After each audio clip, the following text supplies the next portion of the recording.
Irmãos, resumindo o texto que nós acabamos de ler, de 2 Crônicas capítulo 5, nós vemos aí que o templo foi finalmente concluído. Realizou-se o desejo do coração de Davi, o homem segundo o coração de Deus, de ver um lugar, uma casa construída para adoração ao nome de Deus. É fato que Davi não viu a casa ser concluída, talvez tenha visualizado pela fé tudo aquilo que Deus lhe entregou, todos os projetos de como a casa deveria ser construída. Cada utensílio da casa foi entregue a Davi, e Davi, por sua vez, entregou a Salomão, que teve o privilégio de participar e concluir então esta casa. O texto nos diz que Salomão acabou esta obra da casa do Senhor, a casa de Deus, e trouxe para a casa de Deus tudo aquilo que Davi já havia separado: ouro, prata e utensílios, tudo feito daquilo que era mais valioso, precioso, a coisa mais bela, de fato para a glória de Deus, para o louvor de Deus, e tudo agora estava sendo colocado no seu devido lugar.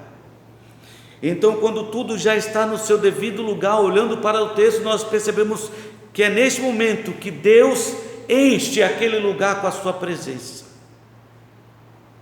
Como encheu no passado do tabernáculo, agora a glória do Senhor estava enchendo o templo, e essa presença de Deus enchendo aquele santo lugar era uma demonstração clara da aprovação de Deus. Ou seja, Deus estava feliz, Deus estava satisfeito.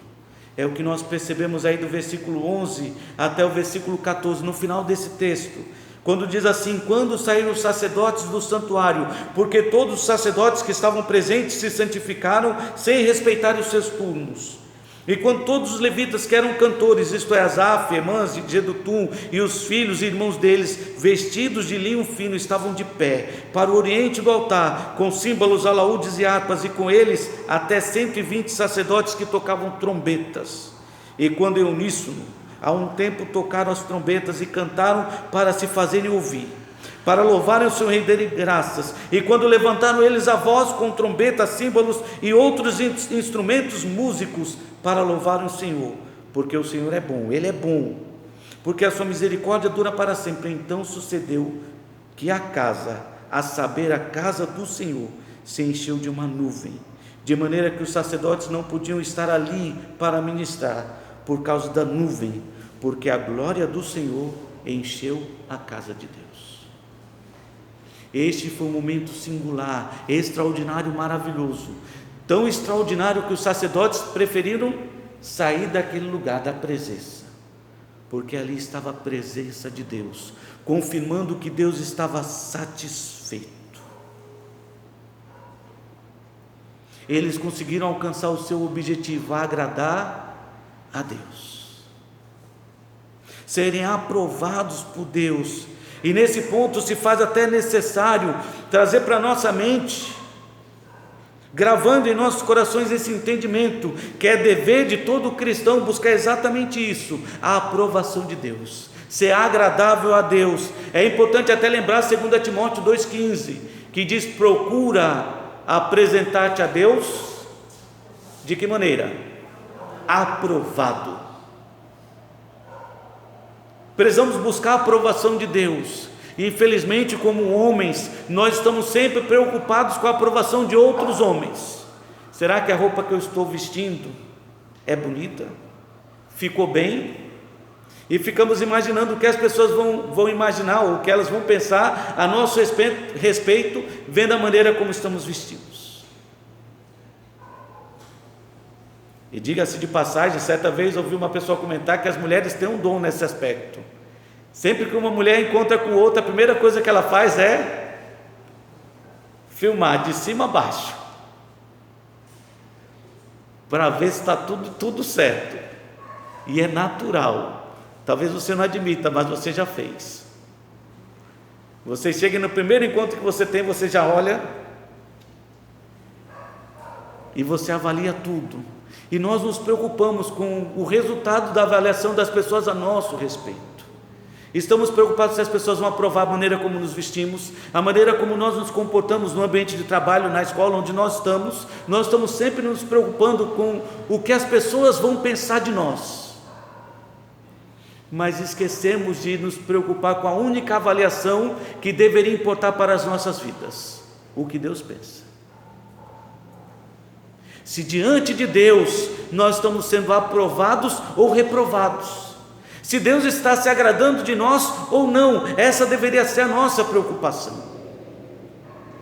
E o crente sincero que está de fato desejoso de servir a Deus, deveria ter na sua mente, no seu coração, esta preocupação em agradar a Deus. Em agradar a Deus, em ser aprovado diante de Deus. Como Paulo disse para Timóteo: procura apresentar-te a Deus aprovado. É fato que o texto continua dizendo: como obreiro que não tem de que se envergonhar, que maneja bem a palavra da verdade. Sim, mas isso não tira o mérito de que a frase começa dizendo: procura apresentar-te a Deus aprovado. Que você seja agradável a Deus, que a sua vida seja agradável a Deus. Então, quando nós olhamos para a 2 Crônicas e vemos Deus enchendo ali o templo, nós vemos que Deus estava confirmando para o povo a sua satisfação.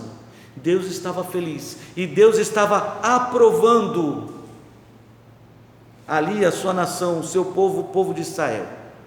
Eles estavam contando com a aprovação de Deus, mas o que Deus estava aprovando ali? Poderíamos resumir dizendo: olha, Deus estava aprovando a construção do templo. Sim, Deus aprovou isso, mas o que Deus estava aprovando com relação ao seu povo? E precisamos entender o que Deus estava aprovando para poder buscar para nós também.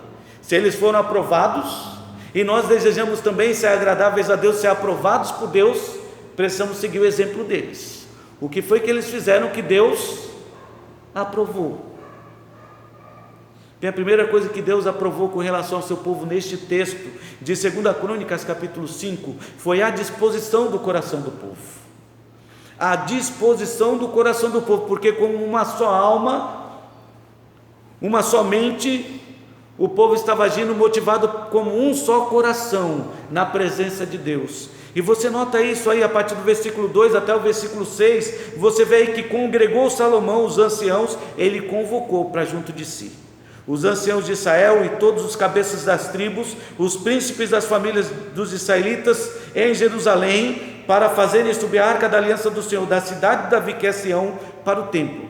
Salomão convocou os oficiais e as pessoas mais importantes dentre o povo, os anciãos, os mais velhos, os príncipes e os cabeças das tribos.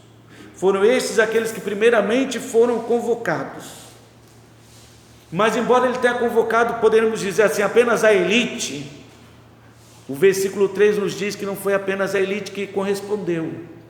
O versículo 3 diz que todos os homens de Israel, todos sem exceção, se congregaram junto ao rei. Nós também queremos participar. Nós também queremos participar, nós também queremos estar envolvidos nesse processo de ver a casa de Deus finalmente concluída. Nós vimos a disposição que o povo teve no início de 2 Crônicas, quando foram convocados a participar com as suas contribuições, e todos de coração contribuíram. E contribuíram de forma abundante, de tal maneira que nem dava para calcular tudo aquilo que trouxeram para que a casa de Deus pudesse ser finalmente construída. E agora que chegou à conclusão que ela estava pronta, todos, sem exceção, como um só coração, tiveram dentro do seu coração essa disposição de querer participar, de querer fazer parte dessa adoração a Deus. Então todos os homens se congregaram junto ao rei, nesta ocasião da festa, que foi o sétimo mês, a festa dos tabernáculos. Era dos tabernáculos. Quando o tabernáculo foi feito, estabelecido, havia uma festa para isso. E agora eles estavam usando esta festa para celebrar a conclusão do templo.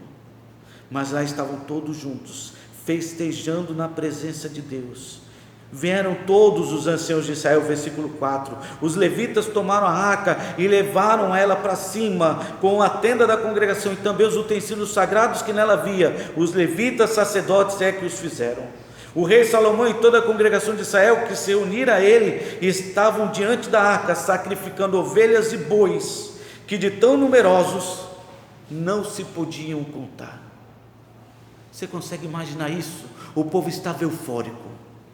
Todos ali com a mesma disposição de adorar a Deus, todos reunidos querendo ver a casa de Deus finalmente concluída, estavam festejando. Se fosse num culto de aniversário de uma igreja, dos dias de hoje, certamente estariam cantando o hino 411, dia festivo. Que alegria neste dia nós estamos a gozar, neste ensejo bom desejo, temos só a Deus louvar, oh cantemos pois com alegria, e aí segue, deixa para lá que a voz do pastor não vai cantar o resto. Mas a verdade é que lá estava o povo comemorando na presença de Deus, e com uma disposição tão invejável, podemos dizer assim, tão invejável, que eles ofereceram sacrifício de adoração a Deus de uma maneira incalculável. Era tanto o sacrifício, diga-se de passagem, o sacrifício não era apenas uma maneira de pedir perdão a Deus e poder se aproximar de Deus, mas era também uma maneira de demonstrar gratidão ao Senhor, de reverenciar o Senhor, e o povo estava tão feliz na presença de Deus, que a quantidade de sacrifícios que eles estavam oferecendo ali, diante do Senhor, era incalculável. Eu não sei o que é isso, mas eu imagino a grandeza de tudo aquilo que eles estavam fazendo, porque eles estavam unidos como um só coração na presença de Deus, um só coração, reunidos na presença de Deus, como um só propósito, agradar ao Senhor, agradar a Deus. Aquele sacrifício que eles estavam fazendo, meus queridos, não era para alcançar alguma bênção de Deus, porque hoje você ouve muito falar sobre isso, faça sacrifício para que Deus abençoe a sua vida. Não era para isso, era para agradar a Deus. O propósito era agradar ao Senhor. Era esse o desejo do coração daquele povo, que Deus se agrade de nós, que Deus fique feliz com as nossas atitudes. E lá estava o povo na presença do Senhor. Eles não estavam apenas seguindo a multidão, porque é natural, um vai, aí você vê um monte de gente indo e vai todo mundo atrás para ver o que está acontecendo. Não foi isso. Eles estavam ali realmente interessados em agradar a Deus. Não era apenas em parecer bom, era realmente agradar o Senhor. Parecer bom não serve para nada. Tem muita gente que vive de aparência, que acompanha às vezes a multidão só para que todo mundo pense que ele é igual. Não, o povo não estava ali com esse propósito. O propósito, de fato, no fundo do coração deles, era agradar o Senhor. Eles entendiam que Deus prova e conhece profundamente os nossos corações. Se você abrir lá em 1 Tessalonicenses, capítulo 2,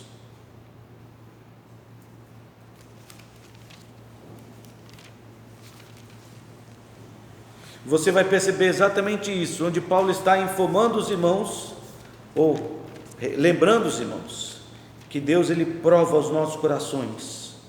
Por isso devemos procurar ser aprovados por Deus desde daqui, da disposição do nosso coração. Porque se tivermos apenas atitudes, mas não houver mudança no nosso coração, somos como os fariseus, hipócritas, que viviam apenas de aparência, como sepulcros caiados, ou seja, túmulos que são enfeitados, ornamentados para parecerem belos, mas que esconde dentro uma grande podridão. Era exatamente assim a vida dos fariseus, e nós não podemos viver assim, apenas de fachada, de aparência. A disposição de agradar a Deus deve surgir do nosso coração. 1 Tessalonicenses capítulo 2, versículo de 4, diz assim a palavra de Deus: porque vós, irmãos, sabeis pessoalmente que a nossa estada entre vós não se tornou infrutífera, mas apesar de maltratados e ultrajados em Filipos, como é do vosso conhecimento, tivemos ousada confiança em nosso Deus, para vos anunciar o Evangelho de Deus em meio a muita luta. Pois a nossa exortação não procede de engano, nem de impureza, nem se baseia em dolo que é engano. Pelo contrário, visto que fomos aprovados por Deus, a ponto de nos confiar a Ele o Evangelho, assim falamos, não para que agrademos a quem? A homens, e sim a Deus, que prova o nosso coração. Meu amado, você não deve se preocupar tanto se está ou não agradando os homens, se está todo mundo feliz com a maneira como você está vivendo ou agindo. Não, você tem que se preocupar se Deus está feliz, se Deus está se agradando. E essa era a disposição do coração daquele povo. Foi por isso que eles foram aprovados por Deus, porque Deus examinou o coração deles e viu que havia sinceridade. Eles estavam realmente de todo o coração desejando agradar ao Senhor. O Salmo 139, versículo 23 e 24, não precisa ler, apenas só para a gente recordar de forma superficial, mas se quiser anotar, anote. Salmo 139, versículo 23 e 24, Davi tem consciência de que Deus sonda o coração. Ele diz: Senhor, sonda o meu coração e examina, vê se há em mim algum caminho mau. Veja, Senhor, o meu coração. Porque Davi sabia que só poderia ser agradável a Deus se o seu coração estivesse limpo e puro diante do Senhor. Não dá para viver de aparências. Quando nós lemos capítulo 4 do livro de Atos, a partir do versículo 32, só o verso 32, eu cito depois o restante, o que aconteceu. Diz assim: da multidão dos que creram, era um o coração e a alma. Bem interessante essa frase. Atos capítulo 4, versículo 32 começa com essa declaração: da multidão dos que creram, era um o coração e a alma. O povo era como um só coração e uma só alma, com o mesmo desejo de agradar ao Senhor. Não consideravam mais o que tinham como exclusivamente seu. Aquilo que eu tenho não é só meu, é para poder servir os irmãos também, é para abençoar outras vidas. E assim, quem tinha muitas posses, começaram então a vender aquilo que tinham, para poder ajudar aqueles que não tinham. E eles passaram a fazer isso de todo o coração. Mas quando nós chegamos em Atos capítulo 5, nós vemos um casal que não tinham essa disposição no coração, mas queria manter a aparência. Ananias e Safira, apenas para manter a aparência, eles venderam a propriedade deles, pegaram uma parte do dinheiro e guardaram. Eles tinham o direito de fazer isso, era deles, ninguém estava obrigando eles a fazerem nada, mas para manter a aparência e para parecer bom, eles chegaram e disseram para Pedro: Pedro, está aqui, ó, nós vendemos a nossa propriedade e aqui todo o dinheiro que nós conseguimos, estamos doando tudo para a obra de Deus.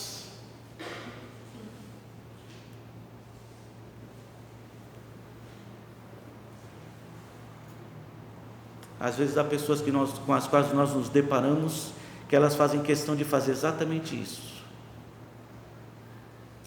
Que rujam os tambores. Estão vendo? Eu que fiz, eu estou fazendo. Eu certa vez ouvi de uma história de uma pessoa que tinha esse hábito, um diácono de uma igreja, que na hora das ofertas, ele dono de supermercado e tudo, ele chegava lá na frente do gasofilácio, o lugar onde a oferta é coletada, e ele fazia questão de abrir a carteira na frente de todo mundo e ficar mostrando que estava escolhendo a nota para poder colocar lá dentro.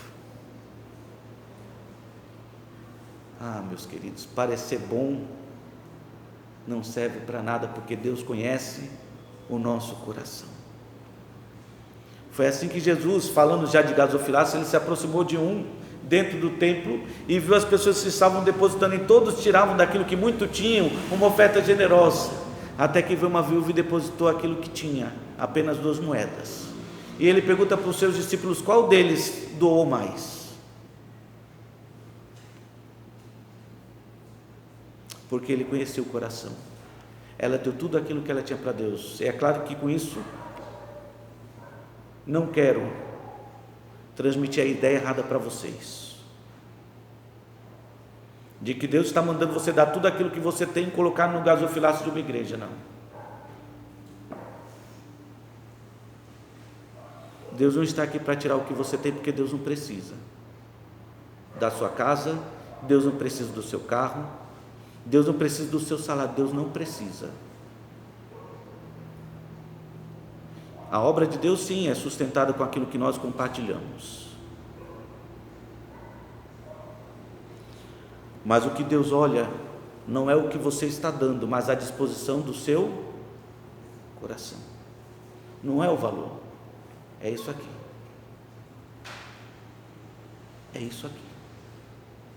E Deus estava aprovando a atitude daquele povo, enchendo o templo, porque ele viu que o povo era um só coração. Ele estava ali à disposição, e com a disposição de agradar a Deus, voluntariamente dispostos a agradar a Deus. Eles foram aprovados não porque Deus aprovou a disposição do coração daquele povo, mas voltando para o texto, nós vimos que Deus também aprovou o comportamento adequado do povo. Não apenas a disposição do coração, mas também o comportamento adequado. Eles demonstraram uma atitude coerente com a disposição que estava presente no seu coração. Eles queriam de fato agradar a Deus, e perceberam que não adianta nada dizer do fundo do meu coração eu quero agradar o Senhor e não ter uma mudança de atitude. Você quer mesmo agradar a Deus?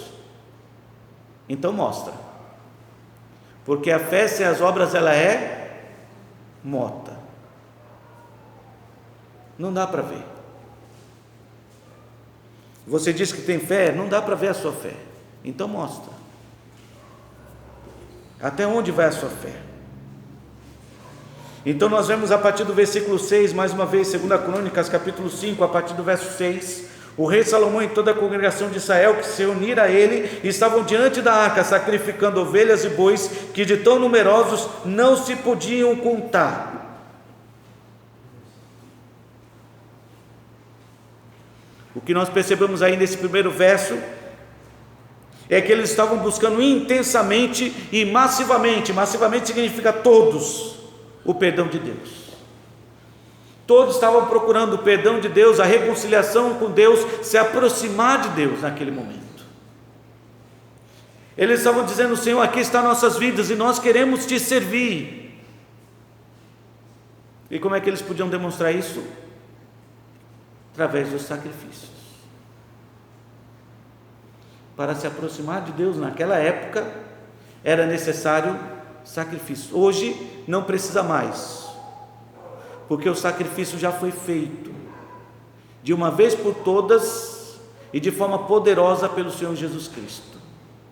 Tenham intrepidez para entrar no Santo dos Santos pelo vivo sacrifício vivo apresentado por Jesus Cristo. Mas aqueles estavam buscando intensamente e massivamente, todos juntos, o perdão de Deus, a graça de Deus, a aprovação de Deus, e estavam fazendo isso não apenas com a disposição do seu coração, mas também por meio da sua atitude, uma atitude coerente, um comportamento coerente com aquilo que eles estavam professando, ou manifestando no seu coração. Talvez não seja à toa que Paulo tenha dito, e claro que não foi à toa, que é dever do crente viver de modo digno do Evangelho de Cristo, de forma coerente com o Evangelho que nos foi pregado. Não podemos dizer que somos filhos de Deus e agir como filhos do diabo. Não podemos. Precisamos agir de forma coerente.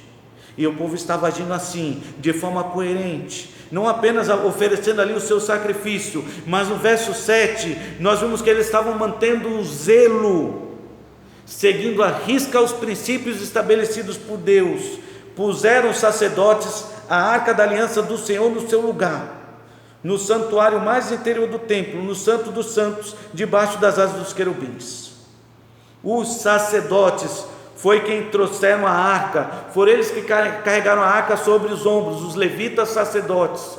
E é importante destacar isso, porque nós lembramos quando Davi decidiu trazer a arca para Jerusalém, ele preparou um carro com bois, o que Deus não havia determinado. Deus mandou construir a arca e colocou sobre essa arca varas, onde o sacerdote ia apoiar o seu ombro, no ombro, para poder carregar a arca. Eles deveriam carregar sobre os ombros. Mas Davi decidiu construir então uma carruagem puxada a bois, algo luxuoso para aquela época. Ele colocou lá a arca, e nós lemos na sua palavra que quando os bois estavam indo para Jerusalém, eles tropeçaram. A arca balançou, e um homem chamado Uzá, ele tocou na arca, algo que ele não podia fazer, e imediatamente ele foi fulminado por Deus, morreu. Davi ficou triste com aquilo que havia acontecido. Era para ser um momento festivo, e agora estavam enlutados por causa da morte de um homem que quis fazer algo que era bom. Sim, ele queria fazer o que era bom, só que fez da maneira errada, o que não podia ser feito. Ele questionou a Deus, e Deus explicou: fala para Davi que não foi assim que eu determinei.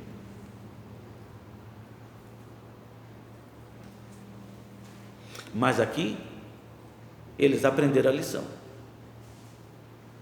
e aí nós vimos que o comportamento mudou, a atitude mudou. Agora eles estão preocupados em fazer de forma correta, em agir de forma correta, seguindo aquilo que Deus estabeleceu. E essa deveria ser a preocupação de cada crente: agir de forma coerente com aquilo que Deus determinou, o que Deus espera de nós, o que nos diz a sua palavra. Aquela disposição que a gente sempre lembra de Samuel: fala, Senhor, que o teu servo ouve. O que nos diz a sua palavra? Qual deve ser o comportamento? Como devemos agir? Então Deus aprovou não apenas a disposição do coração, mas Deus estava agora aprovando o comportamento adequado do seu povo. Eles estavam agindo de forma coerente com alguém que deseja de fato agradar a Deus, e a maneira coerente é buscar a face do Senhor, é buscar o perdão de Deus, é atar o relacionamento com o Senhor. É assim que começa um bom comportamento, é procurar seguir à risca os princípios que foram estabelecidos por Deus, tendo uma vida de santidade. Versículo 11 diz assim: quando saíram os sacerdotes do santuário, porque todos os sacerdotes, sem exceção, aqueles que estavam presentes, se santificaram. Eles queriam manter uma vida santa para agradar a Deus, no comportamento, nas atitudes, aquilo que estavam fazendo. Era a preocupação deles, porque no coração deles havia uma disposição: agradar a Deus, o desejo de agradar ao Senhor. E eles estavam demonstrando na prática que queriam de fato agradar a Deus. Então lá estavam eles santificando. Diga-se de passagem, aí está escrito: nem respeitar os seus turnos. Não é que não respeitaram a Deus, não ficaram esperando chegar a vez deles de poder servir ao Senhor. Eles estavam servindo ali todos juntos. Todos juntos. Havia uma preocupação com a atitude, com a postura. Quando nós abrimos nossas Bíblias em 1 Pedro capítulo 2, Pedro também exorta os crentes a ter uma postura adequada, coerente. 1 Pedro capítulo 2, versículo 11 e 12.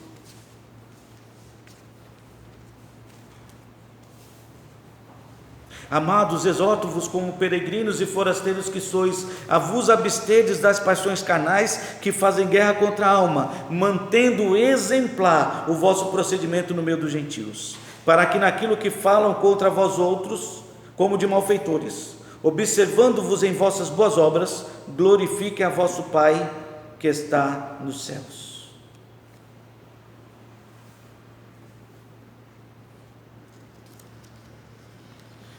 Ainda 1 Pedro capítulo 3, versículo 8: finalmente, sede todos de igual ânimo, compadecidos, fraternalmente amigos, misericordiosos, humildes, não pagando mal por mal ou injúria por injúria, antes, pelo contrário, bendizendo, pois para isto fostes chamados, a fim de receberdes bênção por herança.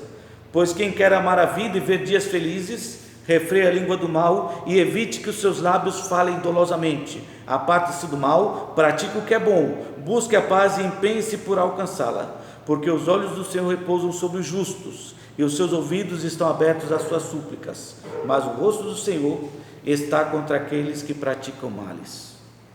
Ora, quem é que vos há de maltratar se fordes zelosos do bem? Ele está descrevendo uma série de atitudes que devem estar presentes na vida do cristão, um comportamento adequado para os crentes. E mais tarde você pode ler esse texto de 1 Pedro, capítulo 2, capítulo 3, e ele vai descrever perfeitamente por que Pedro escreveu isso. Porque ele estava escrevendo para os crentes que estavam sendo perseguidos. Como quem diz: meu irmão, por onde você estiver, mesmo que você esteja fugindo, haja como um crente. Viva como um filho de Deus, para que as pessoas, mesmo falando mal de você, quando olharem para a sua vida e examinarem aquilo que você faz, elas percebam que não tem nada de que te acusar. Nada. Romanos capítulo 14.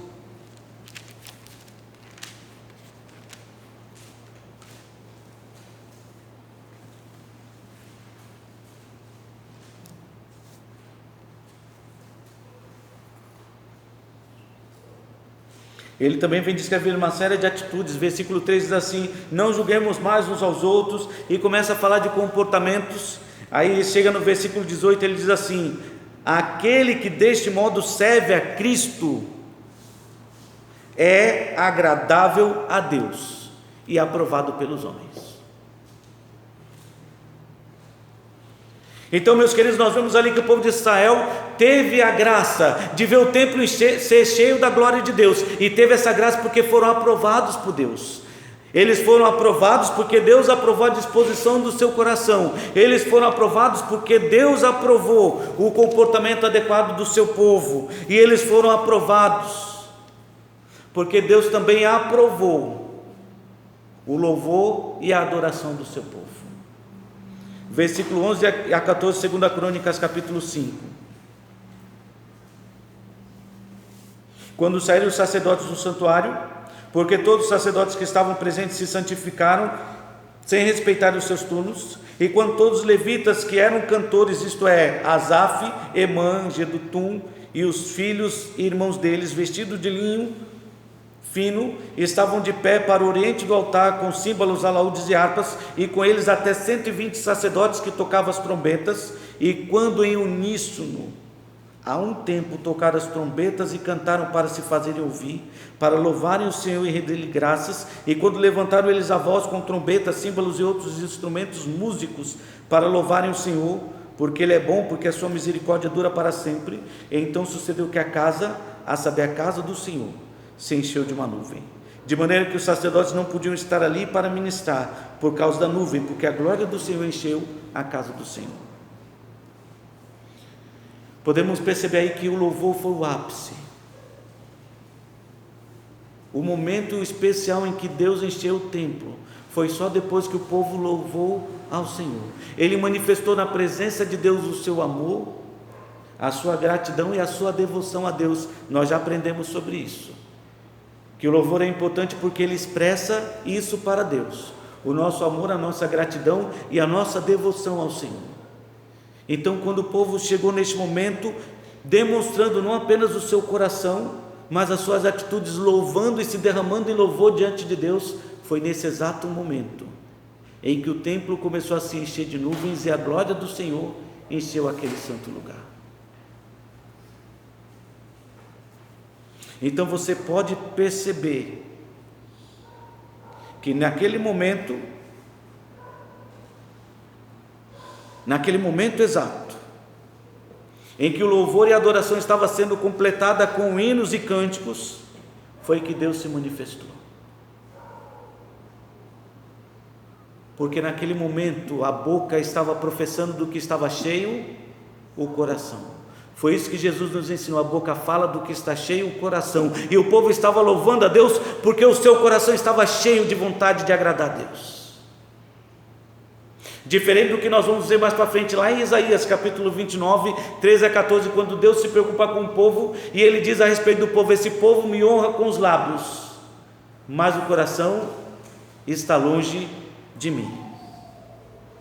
Precisamos tomar cuidado para que não sejamos nós assim como o povo de Isaías, ou no tempo de Jesus Cristo os fariseus, um povo que honra a Deus apenas da boca para fora. Não, que o nosso louvor a Deus seja como aquele descrito em Hebreus: o meu louvor é fruto de lábios que confessam o seu nome. O meu louvor parte de um coração que sabe quem é Deus e que deseja agradar a Deus. É daí que vem o perfeito louvor, o louvor que agrada ao Senhor. A adoração perfeita, que é feita em espírito e em verdade. Nota, em espírito e em verdade, que vem de dentro e que é sincera. É esse tipo de louvor que agrada a Deus, e é desse tipo de adorador que Deus está buscando, à procura. E é isso que Ele espera de nós. Era o que estava acontecendo com o povo. Eles foram aprovados, porque o louvor deles partia de um coração que desejava agradar a Deus. O louvor agradável, é interessante que no Salmo 19, Davi fala exatamente isso: Senhor, examina o meu coração, que o meditar do meu coração e as palavras dos meus lábios sejam agradáveis diante de Deus. Mas comece com a meditação do meu coração. É o meu coração que precisa ser cheio de Deus, para que a minha boca possa realmente expressar um louvor que agrade ao Senhor.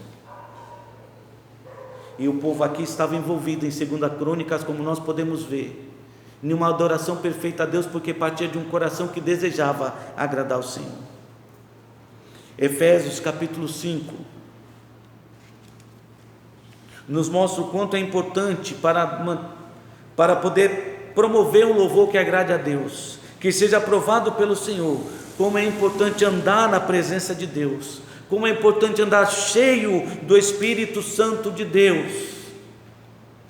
Eu já vi ensinarem que é no momento que você se converte, você já é cheio do Espírito Santo. Não é verdade. Você recebe o Espírito Santo, mas você precisa permitir que Ele encha a sua vida.